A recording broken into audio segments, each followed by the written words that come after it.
ከሰሞኑ በደቡብ ኢትዮጵያ ክልል በተለይም በጋሞ ዞን በደረሰው የመሬት ናዳ የተጎዱ እንዲሁም ደግሞ ህይወታቸው ያለፈ የህብረተሰብ ክፍሎች መኖራቸውን ስንከታተል ነበር። ይህንን የተመለከተ ጉዳይ ደግሞ እናነሳና እንግዳ ጋብዘንበት ወቅታዊ መረጃዎችን ለተመልካቾች እናደርሳለን። በደቡብ ኢትዮጵያ ክልል ጋሞ ዞን ደጋማ አካባቢዎች ከሰሞኑ የጣለውን ዝናብ ተከትሎ በደረሰው ጎርፍና የመሬት መንሸራተት አደጋ ለጉዳት የተጋለጡ ወገኖችን ለመደገፍ ርብርብ እየተደረገም እንደሚገኝ ተገልጿል። በአደጋው ለተጎዱ ወገኖች የሰብአዊ ድጋፍ አቅርቦት ላይ በትኩረት እየተሰራም ነው። በዚህ ጉዳይ ላይ ተጨማሪ መረጃን እንዲሰጡን የደቡብ ኢትዮጵያ ክልል የመንግስት ኮሚኒኬሽን አገልግሎት ኃላፊን ኃይለማርያም ተስፋዬን በቀጥታ የስልክ መስመራችን ላይ ጋብዘናቸዋል። አቶ ኃይለማርያም እንዴት አምሽተዋል? እንደምን አመሻችሁ።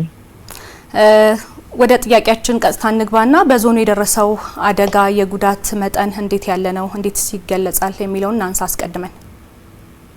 አመሰግናለሁ። በደቡብ ኢትዮጵያ ክልል በጋሞ ዞን ከመጋቢት 1 ጀምሮ በአራት ወረዳዎች ላይ ከፍተኛ ዝናብ የጣለ ከመሆኑ ጋር ተያይዞ በላይኛው ተፋሰስ የመሬት ናዳና መንሸራተት ተከስቶ የሰው ህይወት አልፏል። በአንድ ወረዳ ጋጨባ በሚባል ወረዳ ላይ ከፍተኛ ቁጥር ያለው ሰው በናዳው የተቀበረ ሲሆን ይህም የተፈጠረው በመጀመሪያው 4 ሰዎች ተቀበሩ በኋላ እነሱን ለማውጣት የሚረባረቡ ሰብአዊ ድጋፍ የሚያደርጉ ወገኖቻችን ላይ ተጨማሪ ናዳ በመከሰቱ ምክንያት እስካሁን ባለው ሁኔታ 7 ሰዎች ህይወት አልፎ አስክሬኖቹ ወጥቶ መቅበር ተችሏል። ተጨማሪ ሞት ሊከሰት እንደሚችል የሚያሳዩ መረጃዎች አሉ። የአስክሬን ፍለጋና የህይወት አድን ስራዎች ተጠናክረው ቀጥለው ነው ያሉትና የአካባቢው ትንሽ ደጋማ ስለሆነ በዛ ላይም ተራራማ አካባቢ ስለሆነ ብዙ ጊዜ በደቡብ ኢትዮጵያ ክልል የመሬት መንሸራተትና ናዳ ይከሰት። ይህም አስከፊ አደጋ የተከሰተው በመሬት አቀማመጥና ከፍተኛ ወቅቱን ያልጠበቀ ዝናብ በመጣሉ ምክንያት የተከሰተ ነው። ሟቾች ቁጥር ጥያቄ ነው ያደረጋችሁት? ቁጥር 7 ደርሷል።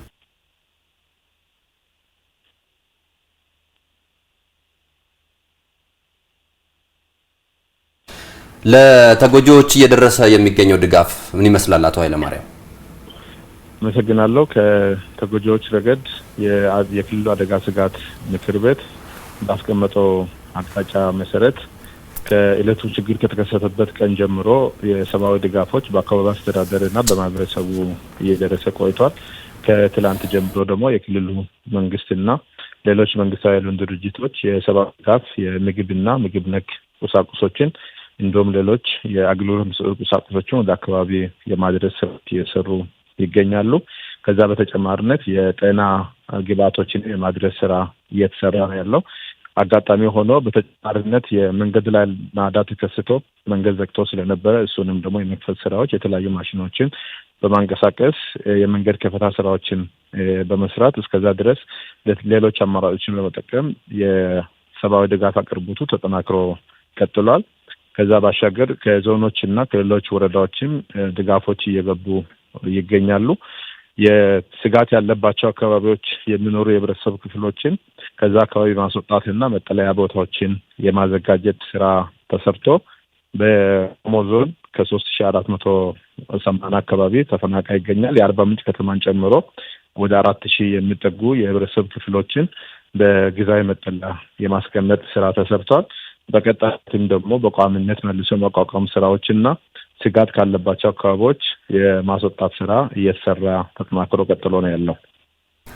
አቶ ኃይለማርያም ለሰጡን መረጃ እጅግ አድርገን ከልብ እናመሰግናለን። እኛም ለሟቾች ቤተሰቦች መጽናናትን እንመኛለን።